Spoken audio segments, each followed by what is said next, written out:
What happens when we start slipping back into old cycles of sins? When we've worked hard, we've had a victory in our spiritual life, and then we quietly start living like the hardest work is over. The problem often is that unfinished obedience leaves unfinished trouble. And in Judges chapter 1, we're going to unpack what happens after Joshua dies, why partial conquest keeps repeating, and how compromise slowly becomes the new normal. And I'll give you one immediate action to help you face the places where obedience has gone soft in this episode of Biblical Unlocks. This show is designed to help build your habit of reading the Bible, understanding the Bible, and applying it in your daily life. If you enjoy episodes like this, please consider following and rating the show. It's free, it helps you out a lot, and you can always change your mind later. Now let's get a little bit of context into the chapter.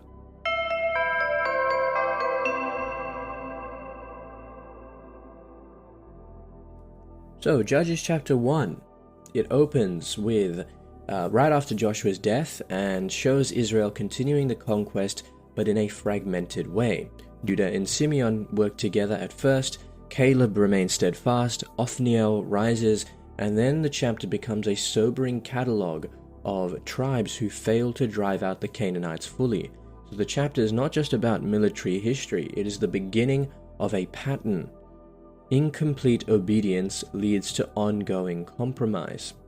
And we're going to read in verses 1 to 8. The focus is going to be Judah and Simeon beginning well, and Adonai-Bezek is captured.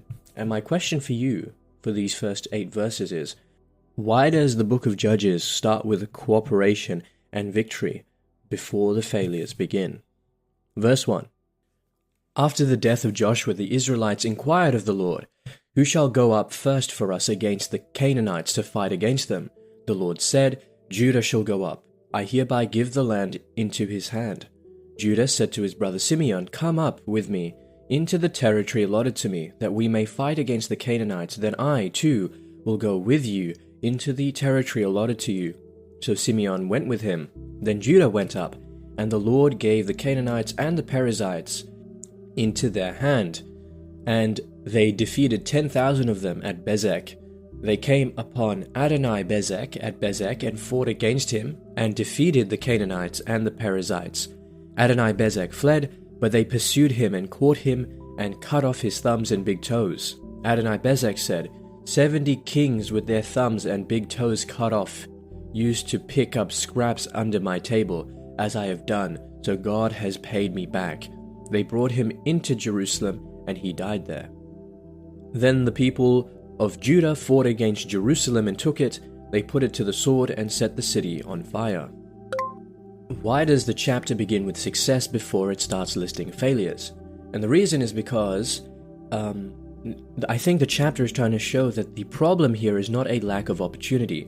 Judah and Simeon do act, and Adonai-Bezek is defeated, but the opening success makes the later compromises more striking, because Israel can still win battles whilst beginning to drift from full obedience. So the idea here is that God is the one who's fully in control, and early success is a test of whether the heart will remain humble. Okay, one victory does not guarantee long-term faithfulness, especially if you begin to drift from the Lord's word. And you'll notice right at the end, we saw Adonai-Bezek recognizes himself, right, when he sees his treatment and how it mirrors what he did to others. The point is not to celebrate cruelty, but to expose the seriousness of domination and the moral weight of retribution. Okay, let's read verses 9 to 20 now.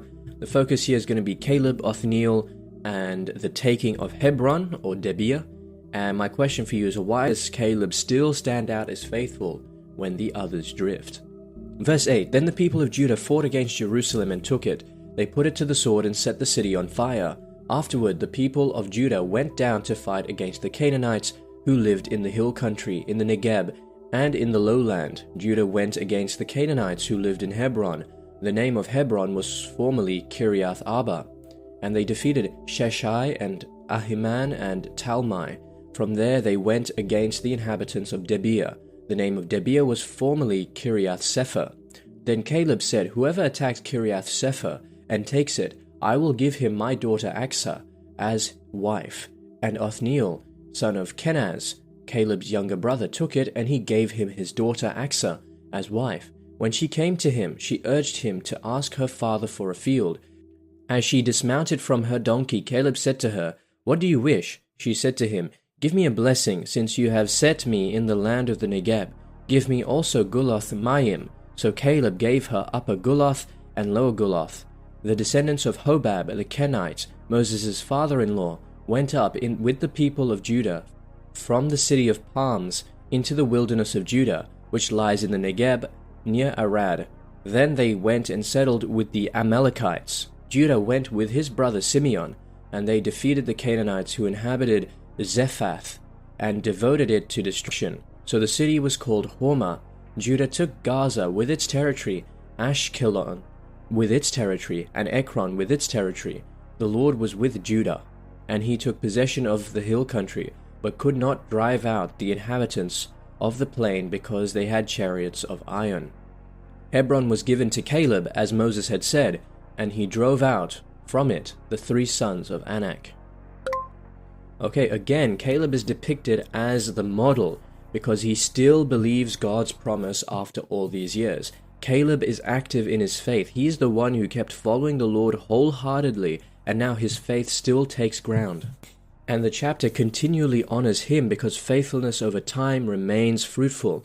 And this is the point. Perseverance is mature faith. Old age can still be strong in obedience. And you'll notice that Othniel also matters here because the future judge appears as first as a man of courage and initiative. He takes the city and receives Asa. The chapter then quietly prepares the reader for a deliverer who will matter later in Israel's story. So again, these small beginnings, they are the seeds for later calling. So God forms future leaders in ordinary acts of faith.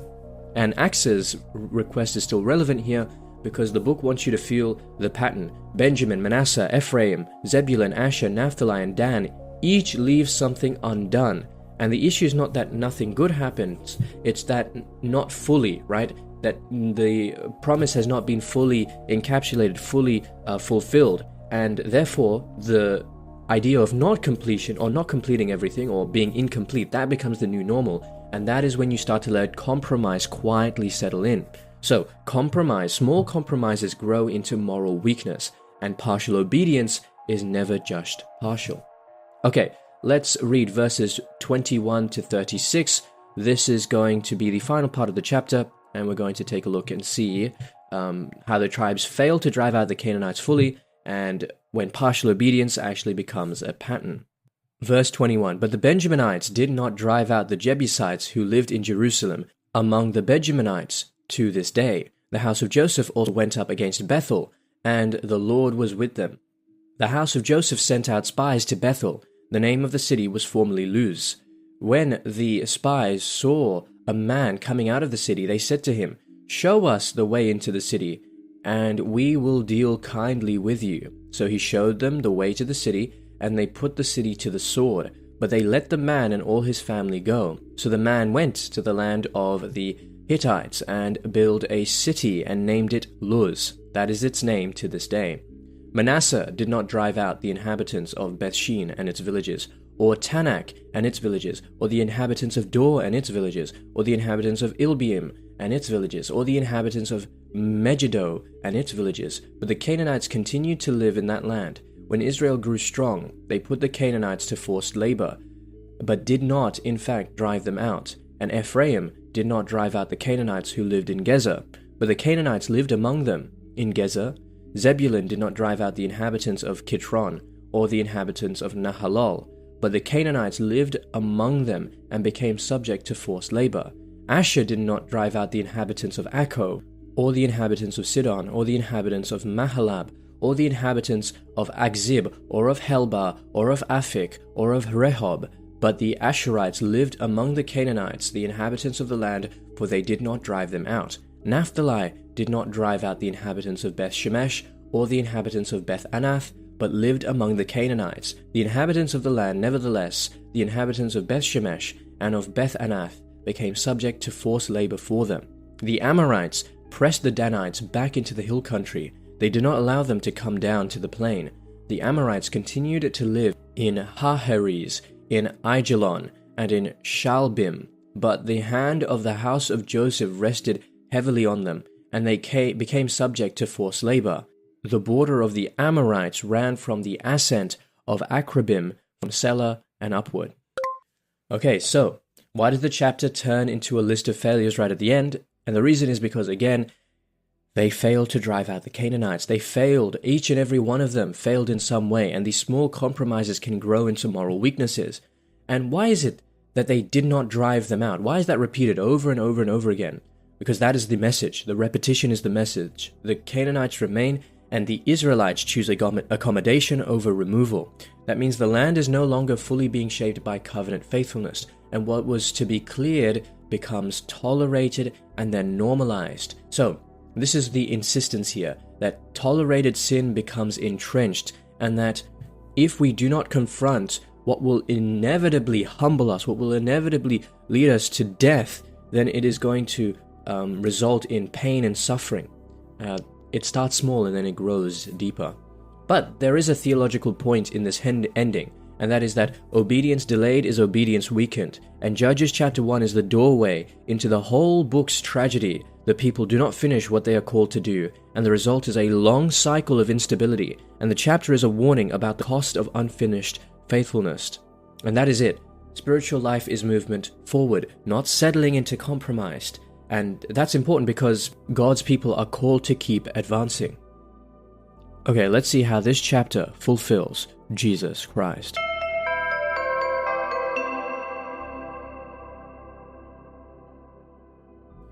So Judges chapter 1 is actually beginning the sad pattern of partial obedience, and that pattern is going to point us to our need for a better deliverer than Israel's judges.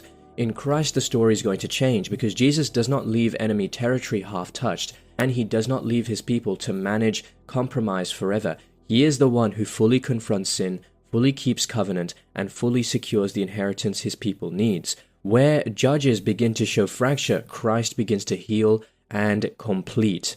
As we read in Hebrews chapter 12, verse 1, "Therefore, since we are surrounded by so great a cloud of witnesses, let us also lay aside every weight and the sin that clings so closely, and let us run with perseverance the race that is set before us."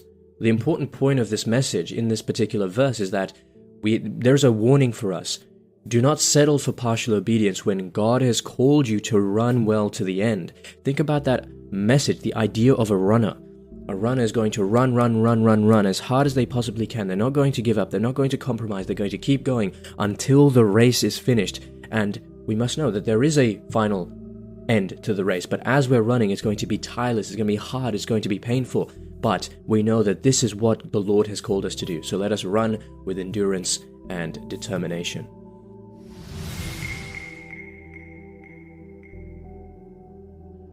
Alright, so how can we apply this chapter in our everyday life? I think the important thing is you need to identify where you tolerate good enough instead of full obedience. There are going to be places where you just sort of compromise. You leave it, you let it be. You're like, you know what, it's good enough. I don't care. You know, it's okay. I don't need to go all in. There are certain places where you're saying, okay, I'm going to give into this particular sin. I'm not going to watch my tongue. I'm not going to pay attention to this or that. That's the important thing. And the second thing is you need to pray like Caleb. He has shown his faithfulness across time and place and so many instances. So when you are in a tough spot, ask the Lord, give me this mountain, make me free from the bondage of sin, hell, and death. Help me. You help me. You guide me. You give me the strength. You give me the wisdom, because I can't do anything on my own. I need you to help me through it.